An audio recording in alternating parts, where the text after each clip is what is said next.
I said this publicly to some pushback, but that housing is really a human right and a public health issue. Without the basic security of roof over your head, many public health calamities follow.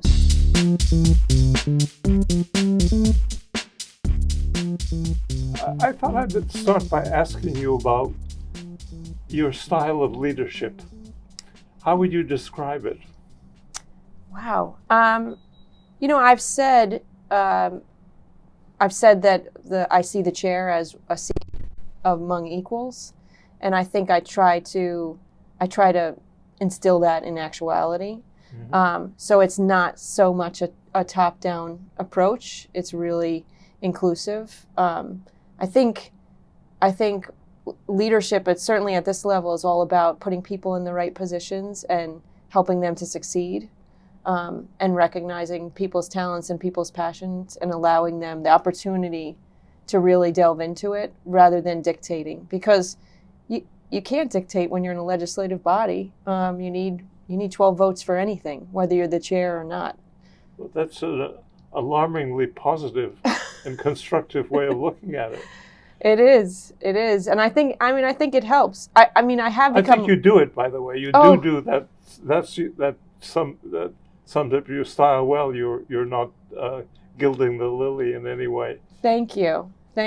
Who do you think in public life embodies that kind of leadership that you look up to, if anybody? Gosh, I don't know that I've come about it from looking up to someone in public life, mm-hmm. more from just living regular life and understanding that, you get more through collaboration. And also, I've served in the legislature since 2004. I was elected in 2003. I took 2 terms off. So it's a long time in service to see what works and what doesn't. Right. And also I think you get the best from people when you allow them the opportunity to succeed. You're not particularly partisan. I notice you bend over backward to give the minority, even when it's become a very small minority, mm-hmm. some standing and an ear.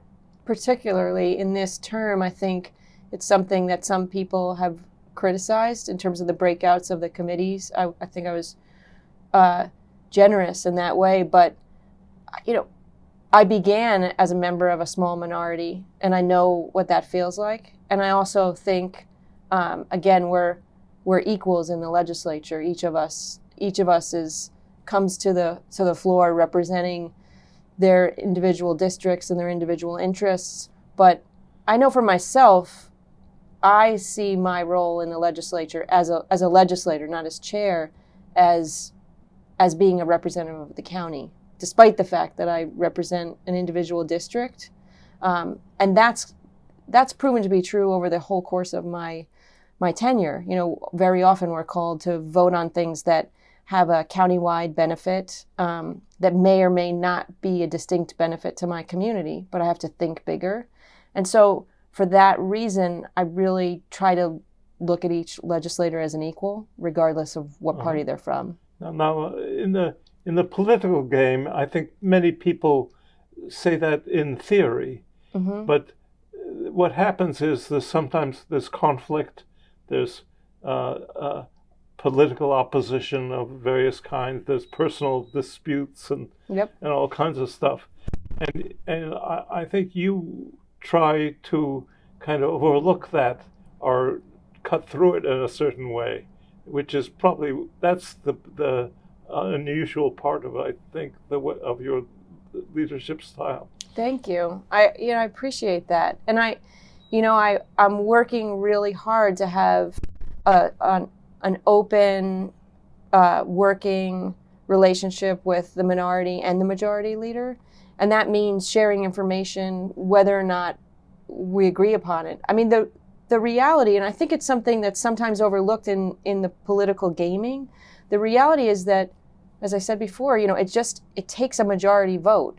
So whether you have a small minority or a 12-11 split like we've had before, you still have to get the votes. So even if things might get held for a month in a committee because of a tight dispute on a committee, ultimately, if the votes are there, they're going to move forward. So it's really about consensus building.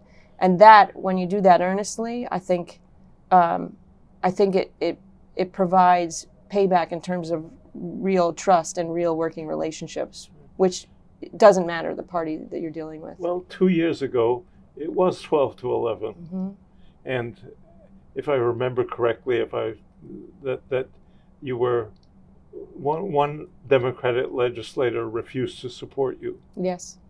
And Dave Donaldson, who was not necessarily eager to become chair, was thought that was acceptable, mm-hmm. And spent that and got to be chair, and that, as I understand it, that the legislator who was opposed to you, Laura Pettit, was even talked to the Republicans about possibly being chair herself. Yep. And now you appointed the committees, and she's chair of a significant committee. Yeah. Now, what kind of forgiveness does that? That's really going rather far, don't you think? Well, no. I think she's she's the right person for that job, and so I could do nothing but appoint her. I feel like, and regardless of our history, I don't really carry grudges. I mean, It's easy to say that, but it's real with me. It's just, it takes too much energy to carry all that weight with you. Yeah. I really do move past the past. It does, but in a situation where every 2 years you come up with you have an opponent, and you're not in an overwhelmingly Democratic district yourself. Mm-hmm. Yes. And have had, compare you to, say, Jonathan Hepner, who wins by 1,500 to 1,800 votes. That isn't true in your situation. I guess you need to have a different kind of politics and it gives you a different outlook. It does, and you're right about my district. I've gotten the support of my district for so many years that I think it's thought of as a more decidedly Democratic district, but without a doubt, it's a little bit purple for sure. Yeah. So it's something that I don't take for granted. Yeah. And partisan politics, outside of the legislature, as we know, nationally, has gotten really, really divided. Well, in some legislative situations, you take the British House of Commons, you make sure that the potential prime minister gets a very safe seat. Mm-hmm. So it's a different situation. Boris Johnson is a different situation than you are. Yes, very, very true. But still the necessity for some form of collegiality and some form of a loyal opposition comes about. True. Yeah. I'm really I think that the minority, the Republicans, recognize your style and believe that you're sincere. And it's nice when somebody espouses something and the opposition thinks you're sincere. I hope that's the case. I mean, I am sincere, and I work closely with many of the minority members. Like I said, staying in close contact, and some of them I've had very, very long working relationships with. Right. So, well, I noticed that you, on the committees, you were sure to appoint a deputy chair or a vice chair from a Republican, even though you had the votes to. That's required by our rules. Oh, okay. It's something that was changed in our rules to provide for. I don't know the exact year, but I believe at the point that we did it, the Democrats were in the majority when we changed that rule, and I think it's a smart rule. Right.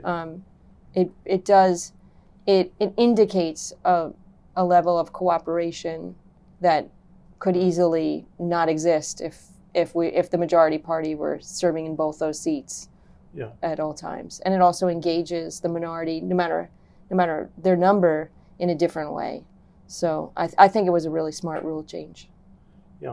So I know that the Republicans supported you. They voted for you for chair. That doesn't happen every day. They did. I was honored. I was honored and surprised. I had no certainty that would happen. So it was very moving to me. Do you have that long-term collegial relationship particularly with Ken Ronk, or with all the Republicans? Well, I'd say with various, some. We have new members who I'm excited to meet. Legislator Hansett is new in the Republican caucus, but certainly with the longer-serving members, I have very solid relationships. Yeah. Going back years, we spend a lot of time in the legislature. It is a public service and a commitment, but for me, it's now many years of my life. Going back to 2000, my first election was in 2003. So it is a long time. It's a long time. Yeah. Now, one of the appointments, I guess Gina Hansett is a pretty conservative Republican, as her father was. But she's interested in environmental and certain other things, and you gave her a pretty good position. Yes. So she's the only Republican. It's the one committee that only has one Republican on it, the Environment Committee. They were offered 2 seats, but because of their small numbers, Minority Leader Ronk requested only 1 seat. I told him he had 2, but he requested 1 spot. So she was the de facto deputy chair in that committee. Mm-hmm. But in considering her on law enforcement and knowing her history in terms of her husband's service and work in law enforcement, despite the fact that she was a freshman, I honestly just felt it in my heart that she was the right person for that deputy chair. And I actually called her to tell her that I wanted to put her as deputy chair of 2 committees. Mm-hmm. And I guess I hope that they welcome the changes. Tell me a little bit about the changes in committee. That is, you move transportation from one place to another, etc. There's Manajo is certainly a logical person for the position she said. Mm-hmm. How did you go about that I don't know, I guess building the bouquet? Yeah. So I proposed and they were accepted, thankfully, pretty substantial changes to the committees. Certainly, I would say it's the most substantial changes in the last, in my time in the legislature. In terms of moving departments, some of them were logical moves. The comptroller had been sitting in the Laws and Rules Committee, and that moved to Finance, which makes sense based on what the comptroller charges, and the comptroller was regularly reporting to Finance. But some of the highlights of the changes would include, for the first time in my tenure, highlighting agriculture in a committee, and we moved that we placed that into economic development, which along with tourism and the arts, and the arts was a move as well, because the arts had been in legislative programs. Brian Cahill liked that. Yeah, yes. and I do too. I mean, I think it's reflective of the fabric of our county, and we've been getting really positive feedback about the idea of highlighting agriculture. It's such an important part of Ulster County, of its tradition, of its lifeblood, of economic development. Even though it's not many occupations, it's beloved, and it sort of fits into the geography in such a way that people take pride and especially in this age where people think more carefully about their food. Absolutely, and how that fits into their lives. Yeah. Absolutely. So in making some of those changes, and in consideration of economic development becoming a very large committee in terms of its purview, transportation moved over to Public Works. So which to me also was logical, given that Public Works had the fleet management under it, but not transportation. So Right. I think that one was pretty readily accepted. And then the most controversial change was moving housing into health and human services. Yeah. The thinking with that is that housing, and especially to the extent that the county deals with it, and I said this publicly to some pushback, but that housing is really a human right and a public health issue. Without the basic security of roof over your head, many public health calamities follow. So, and public health had been dealing with the issues of short-term and temporary housing, and that's the bulk of what the county's focus is. But now it's come severely to the fore with the issues that we're seeing coming out of COVID, and also with the real estate market being what it is. So it's a big undertaking for that committee, but I think it's the right place for it to be. Well, the as I remember it, the housing, it certainly is a human service, and it some, like the controller, has made it kind of the dominant need in our society. And I don't know if, since there are other important ones, if it ranks quite that high, but it certainly deserves sort of more focus than it has had. Yes. Yeah, and it's and I think as a crisis, it's really come to head in this moment in time. Again, coming out of COVID and the moratorium being lifted on evictions, we still have yet to see what that's going to play out. But we know that we have a significant waiting list for housing, and again, and just in the simplest concept, that what's happening in the real estate market in Ulster County, which has been covered nationally, is bound to put even further pressure on a system that was already strained. It's very expensive to live here, and we don't have many affordable housing units.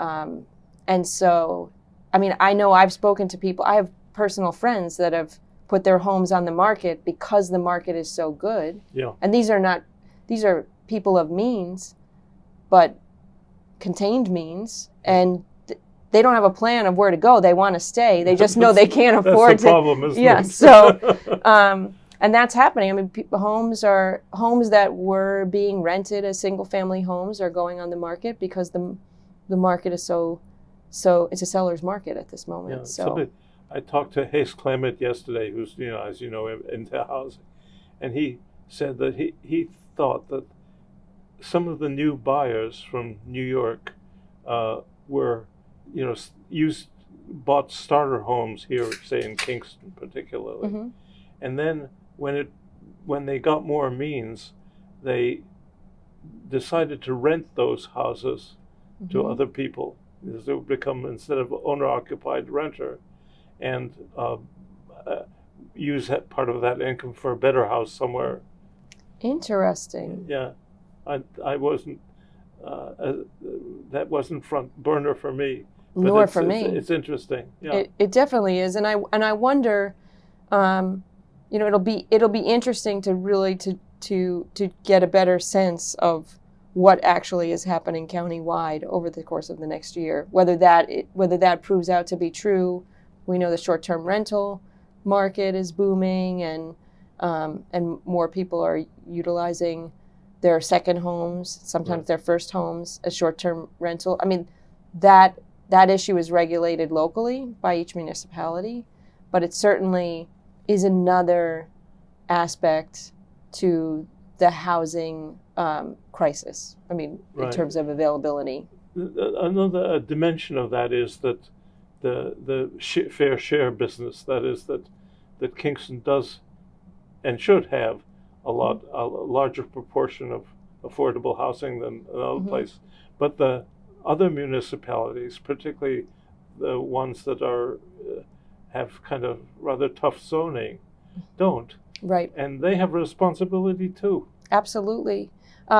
one of the things that we're contemplating at the county level is creating a program through the planning department to work with municipalities to help address that situation and to help address their local zoning so that it's available and allowable to have. Yeah, well, and then there's that's the state legislation, which seems to be coming down, that you have to have accessory units. I don't know how tough it'll be, but it certainly will expand the realm of possibility. That allows for accessory Yes. units, right? Yeah. I saw that Governor Hochul supporting that. I don't know. I have no sense of whether it'll actually pass, but I think it will. The question is how tough it will be, what kind of exceptions it will allow. I think local municipalities seem concerned about that. Yeah. I mean, I think that there's been a NIMBY attitude potentially about affordable housing, but I don't know. I feel that there's a sea change happening. I mean, in my hometown, they're discussing the possibility of affordable housing, something that hadn't really been discussed or engaged before. I mean, I live in Gardner. It's a pretty rural town in terms of the layout. So, but now we're having bona fide real conversations about affordable and senior housing in Gardner. And Gardner's a town without apartment complexes. Right. I mean, there may be one multi-unit complex in the whole town. So the time is right, and I think many communities are starting to talk about it. Now, you also formed a committee, a special purpose committee. Mm-hmm. Could you tell me a little bit about that and how it's doing? Sure, the ARPA committee. Yes. And I formed it to have one committee looking. It'll go to other ARPA proposals. Will go to other committees of standing, but to have at least a starting point for discussing the ARPA proposals, which is the federal relief funds. Ulster County's going to receive $34 million in funds. So as proposals come in, they'll go to the ARPA committee first, be vetted through the ARPA committee before going to the standing committees. This is the month where the timing's going to get correct because the first month we were ready in the swing of things, so they couldn't be on the front end of the conversation. Yeah. But this month, in fact, next week, because they have two meetings a month minimum, similar to Ways and Means, and their first meeting is the meeting after the first Ways and Means meeting, which means that it's in advance of resolution deadline. So they'll be discussing which projects will be considered for the following month. And, we've done some internal polling in the last legislative term. The Democratic caucus took all of the proposals, those brought forward by the executive, by the Republican caucus, by the Democratic caucus. We ranked them through an anonymous ranking and then crunched those numbers. And then we just sent out another level of polling that'll go back to the ARPA committee in order to determine where the legislative priorities are. The executive office we're working closely with, and they have three ARPA employees working in the executive office who are helping to move these projects forward. Who's the head of that trio? Well, they work. Anybody? Yeah, they work within the finance department. They work within the finance department. Yeah. Okay. And so, it's really, there's more need than there is funds. That's what I keep saying. And so I'm just concerned. What I wanted to stop from happening was that it would be a first come, first serve on the proposals, because obviously those to the table first, there's a bigger pot left, so it's less critical. Now, there's another aspect to this that this was a very good year in terms of revenue to the county. Yes. And particularly the sales tax alone, they hit their number before November for the year. And then you have those 2 months, and some of it was anticipated and it dealt with in the budget, but there's still maybe 10-15 million on top of that. That seems to me, in some ways, the different rules, but the same options for where do you put it. Right. And I thought that maybe the committee John Gavaris is head of should have kind of, should bring those two together. Because it's really a once-in-a-generation opportunity if done right. Yeah, and especially if there are projects or proposals that are brought forward through the opportunity of the ARPA funds, but that there aren't enough funds for. I mean, that certainly would be one way to consider the use of funds. I know that, you're right, in that instance, Ways and Means, which is the committee that Legislator Gavaris chairs, would be the place to have that discussion. I also know that in the resolution for the sales tax sharing agreement, there was an amendment made that required that the executive and the mayor meet with the supervisors association, essentially, if we exceed a certain threshold, which we have, to discuss the additional funds. And I think all that will be happening in tandem. But you're right in terms of a once-in-a-generation opportunity. Certainly my time in the legislature, I've never experienced this opportunity. People seem there's an opportunity here to put things together in a different way. I talked to a member of the IDA, somebody from your town, you probably know who it is, and we talked about whether housing would be an appropriate area for IDA to put some money in to, relief for property, for taxes, materials, etc. If nothing else. Right. And then and the idea was that if those agencies, if everybody pulled together, and there were an overall plan that not binding, but the sense of where we were going, would be much better off than we are right now. It's sort of and I think it requires that everybody gets to the table. That we have a conversation with the IDA and the Department of Economic Development and UCEDA and Revolving Loan and the Legislature's Economic Development Committee, and that we discuss those priorities and how to achieve them. And that's certainly the question about the IDA and whether or not their UTEP, their own internal guidance, will allow for incentivization of housing projects, and particularly not market rate housing projects, but affordable housing, senior housing, etc. I think that the IDA guy wants only for affordable housing, and that's logical. I think it is. Yeah. I mean, again, the market's supposed to drive the market, so the idea of incentivizing market rate doesn't make a lot of sense to me. Right. But the people who are want to do that say that there's a need for that kind of housing too, which there is. The Kingstonian, various other things that they're saying that there's a need for housing at all levels.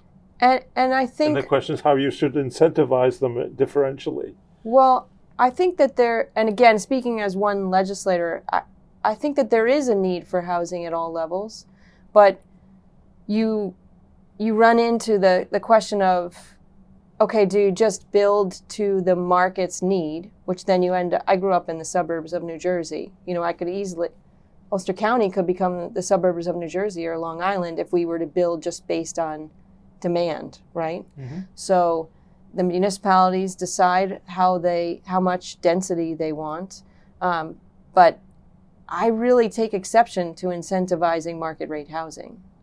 Again, as one legislator, I voted against incentivizing the Kingstonian in large part for that reason.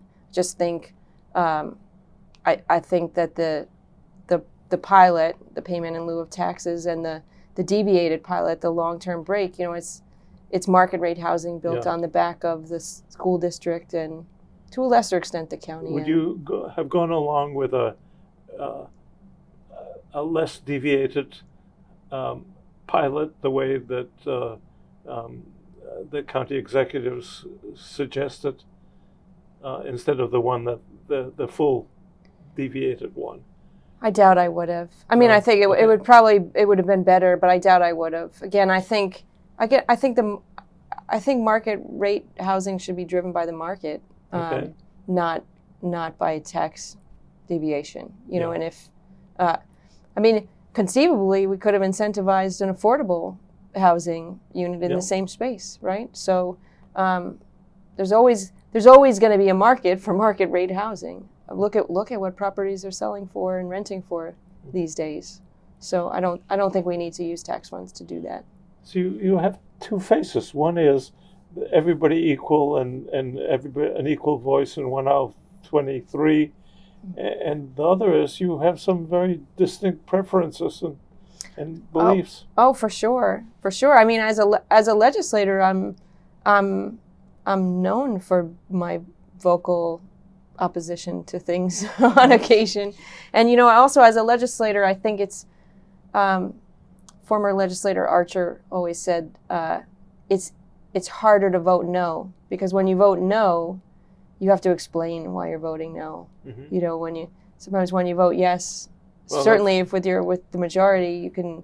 That's the old go along philosophy. I think we're seeing less of that these days. Yes, we are, which is good. We have a spirited debate about lots of things, and you know, I welcome that kind of debate because as a legislator and as a person, I strive to keep an open mind, and I've had my mind changed, sometimes even on the night of session based on public comment. You know, it's you learn from all that you take in, and you know, I come to this with my experience and my beliefs, but they change.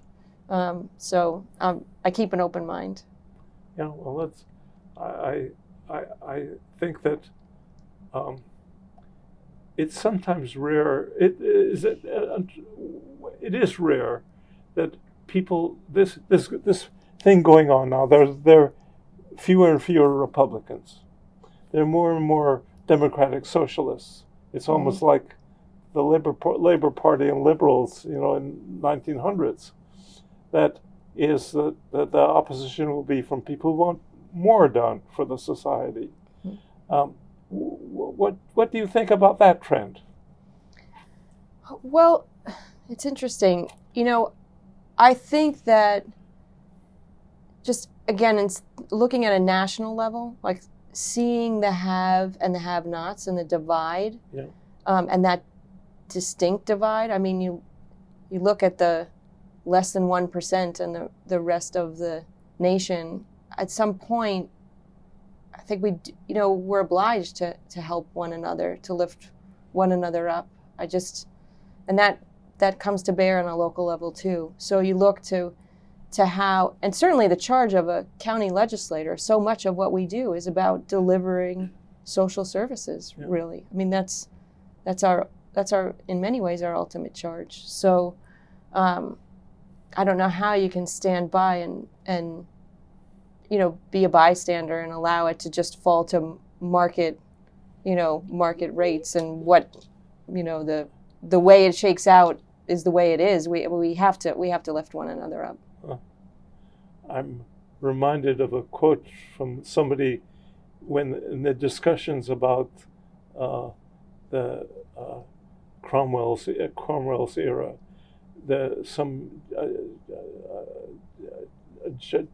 colonel, I believe, a general, somebody said, "The poorest he hath as much right as the richest he." Exactly. That's the philosophy. Yeah. Well, wonderful to hear it. Thank you. Thank you very much.